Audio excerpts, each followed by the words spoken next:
मागच्या व्हिडिओमध्ये आपण पॅरलल लाईन्स ज्या आहेत त्या पॅरलल लाईन्सच्या प्रॉपर्टीज ज्या आहेत त्याचा उपयोग करून ट्रायंगलची प्रॉपर्टी जी आहे ती प्रूव्ह केली. त्या ट्रायंगलच्या प्रॉपर्टीमध्ये आपण पाहिलं sum of measures of all angles of triangle is of 180. त्याचबरोबर आपण 2.1 प्रॅक्टिस सेट जो आहे तो सुद्धा पाहिला. आता या व्हिडिओमध्ये आपल्याला काय पाहायचंय तर टेस्ट फॉर पॅरलल लाईन्स. दिलेल्या लाईन्स ज्या आहेत त्या पॅरलल लाईन्स आहेत ह्या आपण वेगवेगळ्या टेस्टच्या द्वारे आता प्रूव्ह करणार आहोत. त्यापैकी पहिली टेस्ट जी आहे ती आहे इंटेरियर अँगल टेस्ट. मग इंटेरियर अँगल टेस्ट त्याच पद्धतीनं आणखी काही टेस्ट आहेत. त्यामध्ये आपल्याला म्हणलंय whether given two lines are parallel or not can be decided by examining the angles formed by transversal of the lines. म्हणजे जर दोन लाईन्स दिलेल्या आहेत आणि त्यांची एक ट्रान्सव्हर्सल असेल तर त्या ट्रान्सव्हर्सल मुळे तयार होणारे जे अँगल्स आहेत त्या अँगल्स वरून आपण त्या दोन लाईन्स ज्या आहेत त्या पॅरलल आहेत किंवा नाही हे प्रूव्ह करू शकतो. त्यालाच आपण टेस्ट फॉर पॅरलल लाईन्स असं म्हणतो. मग आपल्याला माहितीये दोन लाईन आणि ट्रान्सव्हर्सल मुळे इंटेरियर अँगल्स तयार होतात. त्याचबरोबर अल्टरनेट अँगल्स तयार होतात, करस्पॉन्डिंग अँगल्स तयार होतात. मग अशा पद्धतीनं अल्टरनेट करस्पॉन्डिंग इंटेरियर अँगल्स जे आहेत त्यांचा उपयोग करून त्यांच्या प्रॉपर्टीजचा उपयोग करून आपल्याला पॅरलल लाईन्स ज्या आहेत त्या प्रूव्ह करायच्या आहेत. मग त्यावरून आपल्याला पहिल्यांदा म्हणता येईल if the interior angles on the same side of transversal are supplementary then the lines are parallel. जर इंटेरियर अँगल जे आहेत ते जर सप्लिमेंटरी असतील तर ह्या दोन लाईन्स ज्या आहेत त्या पॅरलल असतात. हे आपण interior line test interior angle test वरून प्रूव्ह करू शकतो. त्यानंतर दुसरे आहे if one of the pairs of alternate angles is congruent. दोन लाईन आणि एक ट्रान्सव्हर्सल त्यामुळे तयार होणारे अल्टरनेट अँगलची एक पेअर जर कॉन्ग्रंट असेल तर then the lines are parallel. तेव्हा दोन लाईन्स ज्या आहेत त्या पॅरलल असतात. त्याचबरोबर if one of the pairs of corresponding angles is congruent then the lines are parallel. त्याचबरोबर करस्पॉन्डिंग अँगलची एक पेअर जर कॉन्ग्रंट असेल तर राहिलेल्या पेअर सुद्धा कॉन्ग्रंट असतात. ही आपल्याला करस्पॉन्डिंग अँगलची टेस्ट माहितीये. मग यावरून आपण म्हणू शकतो की एक जर पेअर कॉन्ग्रंट असेल तर या लाईन्स ज्या आहेत त्या काय असतात पॅरलल असतात. तर या तीनही टेस्ट ज्या आहेत त्या आपण पॅरलल लाईन्सच्या पाहणार आहोत. त्यासाठी पहिली टेस्ट आपण पाहतोय interior angle test. Interior angle टेस्टच्या थेरम किंवा स्टेटमेंट मध्ये आपल्याला म्हणलंय की if the interior angles form by a transversal of two distinct lines are supplementary then two lines are parallel.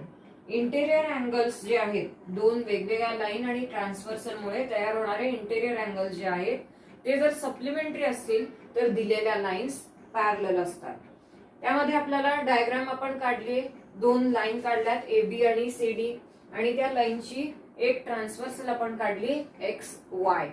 त्याचबरोबर गिवन मध्ये आपल्याला म्हणता येईल line A B and line C D these are having a transversal XY. Line A B आणि C D ची transversal XY ही आहे आणि इंटेरियर अँगल त्यामुळे तयार झाले angle B P Q and angle P Q D. ही interior अँगलची एक पेअर आहे आणि दुसरी A P Q and P Q C ही दुसरी पेअर आहे.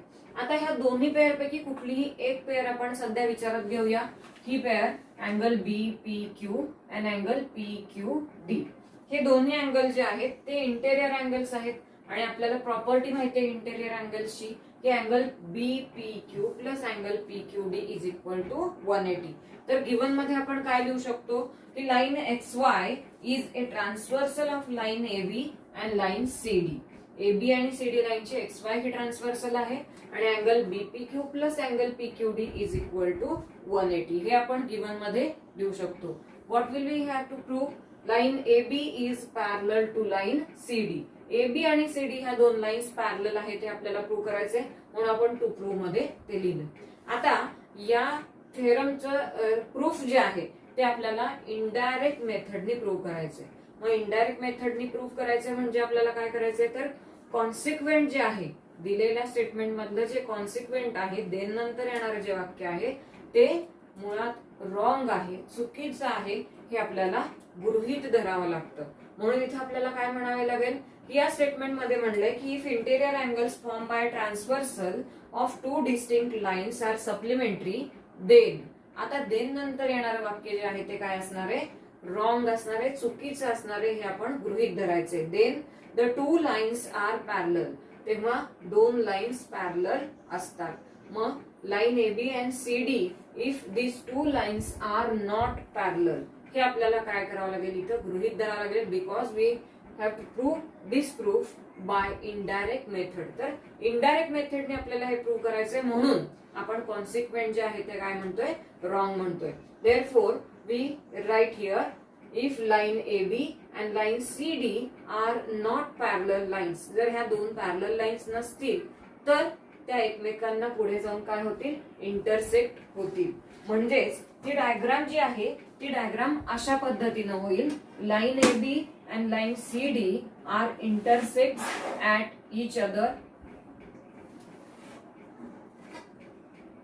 and it is a transversal XY. Write your names. AB, it is CD.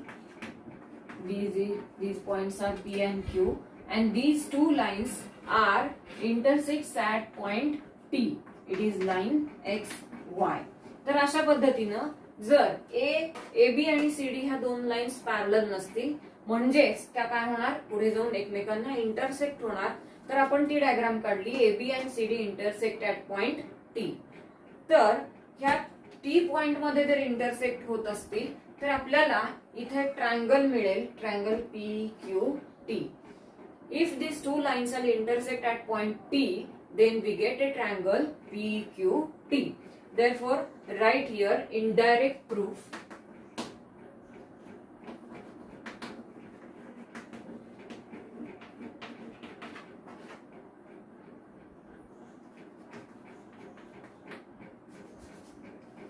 Suppose line AB and line CD are not parallel lines. Therefore,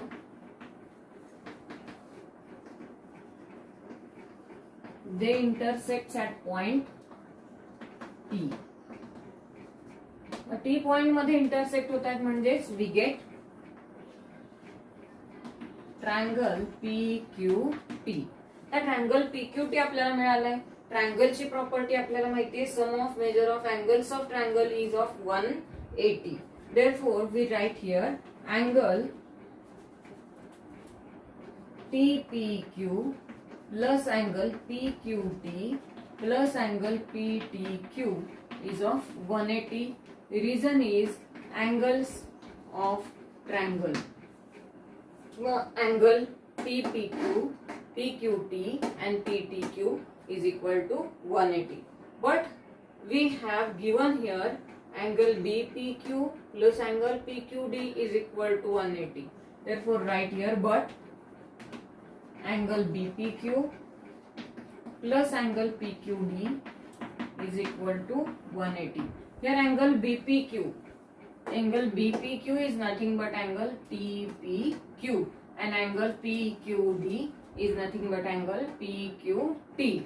These are the names of angle of same names of different names of same angle.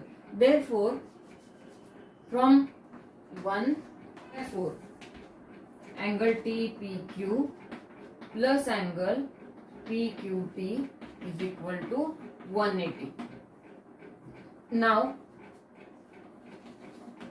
from 1 and 2, we say that this is the sum of two angles of triangle is, that is TPQ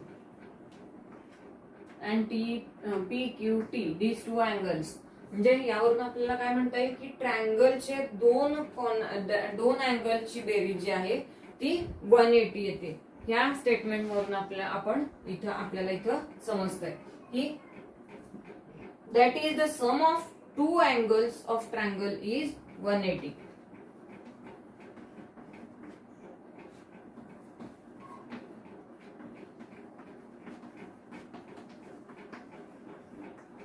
But we know that the sum of measures of all angles means three angles of triangle is 180. But sum of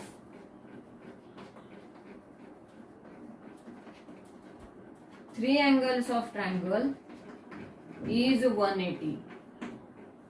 Therefore, angle PTQ is equal to 0. तर ह्या दोन अँगलची बेरीज 180 आहे, म्हणजे हा angle काय होईल 0 डिग्रीचा होईल.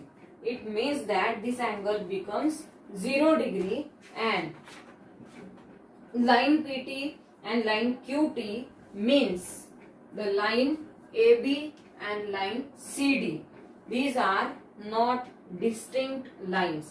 Therefore, we say that line AB and line CD are not distinct lines. But in given part, we say that we have that AB and CD are the distinct points and XY is their transversal. पण given मध्ये आपल्याला काय म्हणलंय की ह्या दोन lines काय आहेत, different lines आहेत. Therefore, this statement is arrived at a contradiction. Therefore, we arrive at contradiction.